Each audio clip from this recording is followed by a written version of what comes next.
네, 방금 일산의 안국초등학교 3시간 강의를 마치고 교장 선생님과 급식실에서 식사를 하고 다시 주차장입니다. 오늘 오후 일정은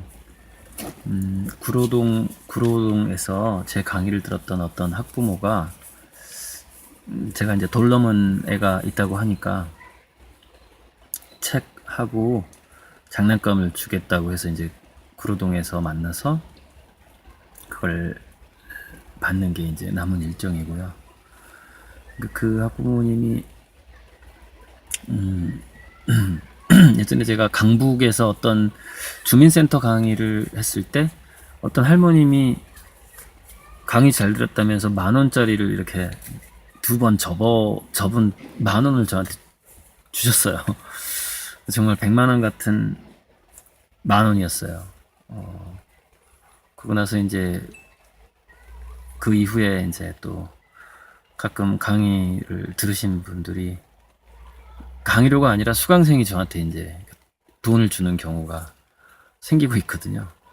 그래서 오늘도 봉투 하나를 수강생 중에서 양곡초에서 강의 들었던 분 중에서 아빠가 저한테 봉투를 주셨어요. 그래서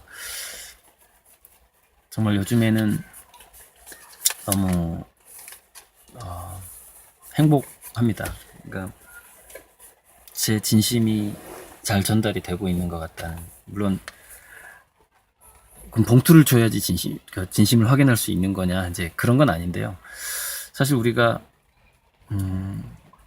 없는 형편에 누구를 돈 빌려주는 것도 힘들고, 또 아무리 있어도요, 굳이 의무사항이 아닌데 지갑에서 돈을 꺼내서 준다는 건 그렇게 쉬운 일은 아닙니다. 그런 뜻으로 하는 얘기고.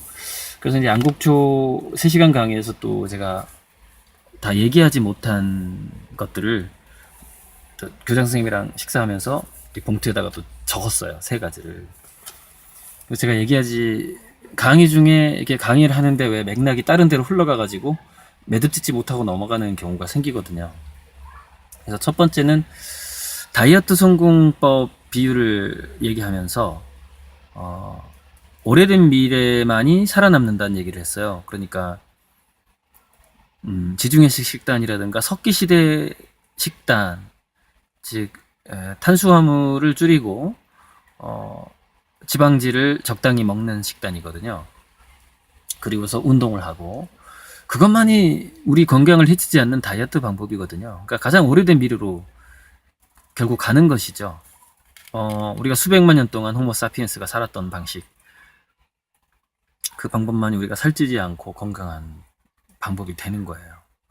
그래서 요즘에는 이제 제가 건강 강의도 많이 했지만 농토가 노후화돼서 미네랄이 부족한 부분을 채워야 되고, 그래서 이제 바다에서 나온 작은 생선이나 새우, 멸치, 미역, 해초를 무시하지 말아라, 이런 얘기를 하곤 했죠.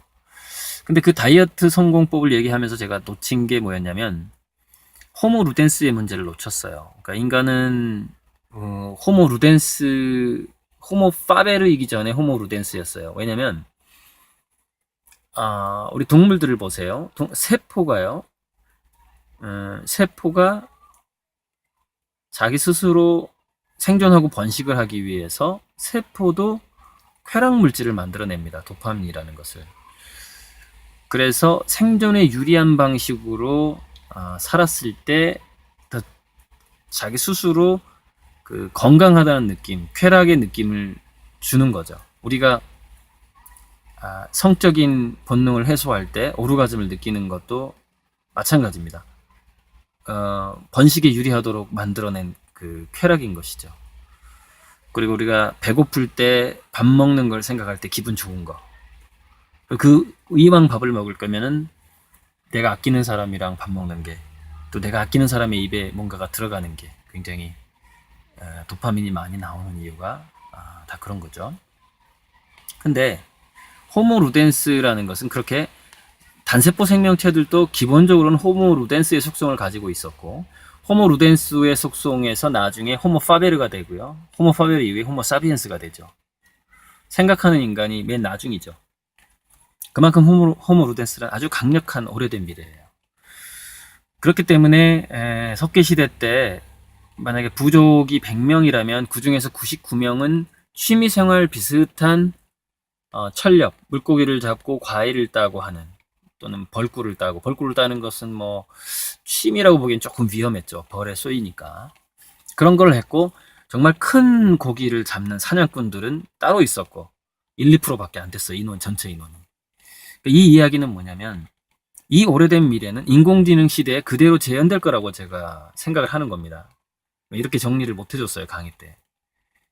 그래서 저는 궁극적으로 지금 저 사람은 고액 연봉자야, 또는 유능한 사냥꾼이야 라고 평가를 받는 미래의 인구는 2% 미만으로 줄어들 거라고 봅니다. 그러면 약 7, 80%는 그냥 취미만 있는 백수가 될 거고요. 또 98%까지, 그러니까 7, 80%를 뛰어넘는 한 10% 정도, 10몇 프로, 1, 20% 정도는 취미 생활을 하지만 돈이 되는 그런 정도에 머물게 될 것 같고요. 진짜 우리가 지금 이 시대에 인간은 돈을 벌면서 사는 거야, 저렇게 유능한 사냥꾼이 되는 게 정상이야 라고 생각하는 그 인구는 2% 미만으로 줄어든다는 것이죠. 즉 어떤 게 표준이냐는 것이죠. 인간은 행복한 취미생이 표준이라는 것이죠. 행복한 백수가. 98%가 그런 취미생의 영역으로 남게 될 거기 때문이죠. 앞으로는. 인공지능 시대는 특히. 그래서 궁극적으로 오래된 미래로 돌아가는 셈이 되는 건데, 그러니까 우리가 농경 사회가 시작되기 이전으로 돌아가는 거죠. 인공지능 시대 이후에는. 그래서 저는 이것을 다이어트 식단이 석기 시대 식단으로 비슷해지는 것처럼 우리 인간의 일과 삶의 형태가 농경 사회 이전으로 돌아가게 될 거라고 보는 겁니다. 1, 2%만 사냥꾼으로서 남게 된다는 것이죠. 그래서 우리는 98%, 그리고 그 중에서도 어떤 취미가 상당한 의미 있는